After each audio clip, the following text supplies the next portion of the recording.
Hello and welcome back. Today we're going to look at the trigonometric ratios that we often will study in trigonometry. Trigonometric is just meanings having to do with the measurement of triangles. So we're going to look at the ratios. There are six trigonometric ratios. The two most commonly used ratios are the sine function and the cosine function, or the sine ratio and the cosine ratio. We abbreviate all of them. Sine, S-I-N, is short for sine, S-I-N-E, and cosine is short for the cosine, and we'll review the others as we get there. So let's talk about the trigonometric ratios and the parts of a triangle. So let me scroll down here. When we look at a right triangle, notice that the right triangle has three legs. We've got the leg that's along the bottom here. We've got the leg that's vertical, and then we have the side joining those two. You'll notice that we have, whoops, my eraser. We notice that we have the right angle. The side opposite the triangle from the right angle is called the hypotenuse. Hypotenuse just means it's the longest side of the triangle. If I pick one angle, so in this case, we want to look at the angle down here in the bottom left, and notice that we've labeled that angle theta. The measurement of that angle theta is theta. Theta is just simply a Greek letter, a letter in the Greek alphabet that we use to represent the measurement of an angle that we're focusing on or thinking about. So what you'll notice is I have my angle here, angle theta, and then the two legs of the right triangle. A triangle has a hypotenuse and two legs, okay? The two sides that form the right angle are called the legs. Notice that the one leg is on the opposite side of the triangle from theta, and the other leg is adjacent to or part of making that angle. So the leg that's touching angle theta, or part of making that angle, is called adjacent since it's connected, and the side opposite, or the leg opposite, is called the opposite leg. So what you'll notice is each one of these trigonometric ratios is a ratio of any of the two sides. So the sine theta is the opposite leg divided by the hypotenuse.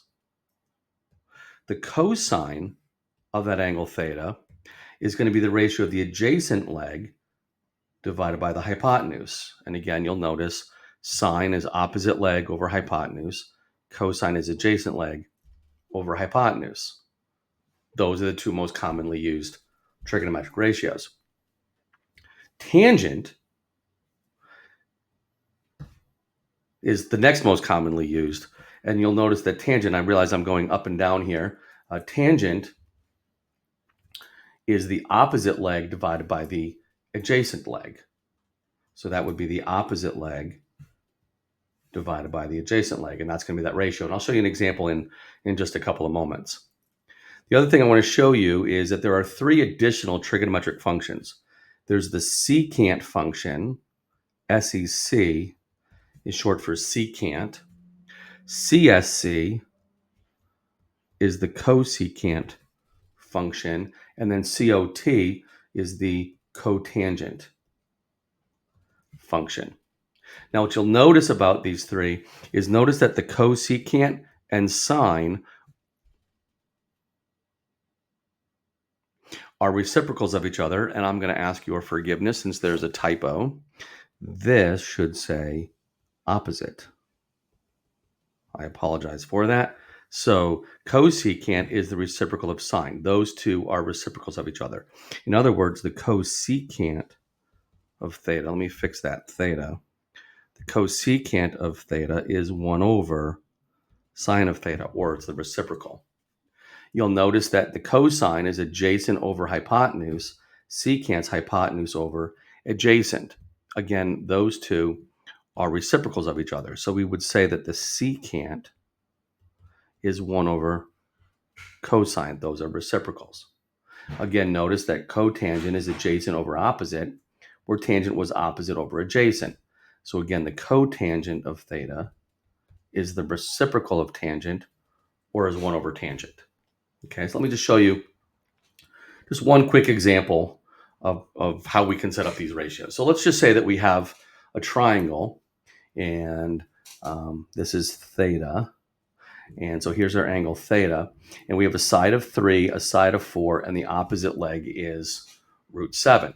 Notice that if I'm looking at angle theta, root 7 is the opposite leg, 3 is the adjacent leg, and 4 is the hypotenuse.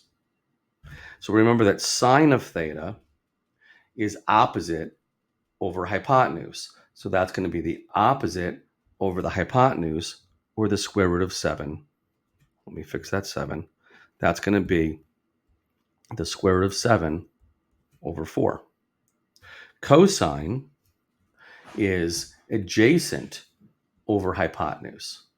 So that the adjacent leg, notice, is 3, and the hypotenuse is 4. So the cosine is 3 over 4. Get some of these markings out of the way. Tangent is the opposite leg divided by the adjacent leg. The opposite is root 7. The adjacent is 3. So tangent is the square root of 7 divided by 3. That's all we do to set up the ratios. Now, I could go back to the triangle for cosecant, secant, and cotangent. But what I choose to do is I choose to remember that sine and cosecant are reciprocals of each other. Cosecant and secant are reciprocals of each other. Tangent and cotangent are reciprocals of each other. Therefore, if the sine is the square root of 7 over 4, cosecant is 4 divided by the square root of 7. If the cosine is 3 over 4, secant would be 4 over 3. And if tangent is the square root of 7 divided by 3, then cotangent is 3 divided by the square root of 7. So I could also go back and refresh my memory. If sine, because they're reciprocal, sine is opposite over hypotenuse, cosecant is hypotenuse over the opposite leg, and there's the 4 root 7. I can get those either way. Recall that cosine is adjacent over hypotenuse, therefore the secant is the hypotenuse over the adjacent leg, and there's 4 root 3. Likewise, tangent is opposite over adjacent, therefore cotangent is adjacent over opposite, and there's the 3 over the square root of 7. Okay, so I can get those either way.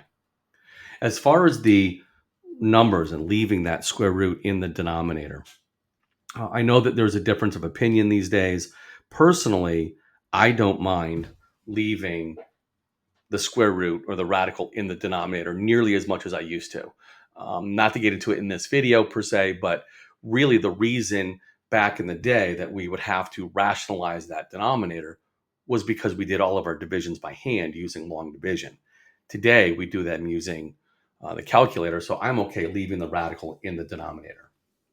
If you would prefer to not leave the radical in the denominator, or you're in a class where your professor, instructor, teacher requires you to rationalize the denominator, it's quite simple. Notice in both of these, cosecant and cotangent, I have a denominator of the square root of 7. So in both cases, I'm just going to multiply the numerator and the denominator both by the square root of 7. 4 times root 7 is 4 root 7. Root 7 times root 7 is 7. 3 times the square root of 7 is 3 times the square root of 7. And the square root of 7 times the square root of 7 is the square root of 49, or is 7. So you can rationalize your denominator that way. So there's just a quick look at the trigonometric ratios, the 6 trigonometric ratios. Look back here to refresh your memory from time to time when you need them. In the meantime, feel free to like or subscribe to my YouTube channel. I hope that this was helpful for you.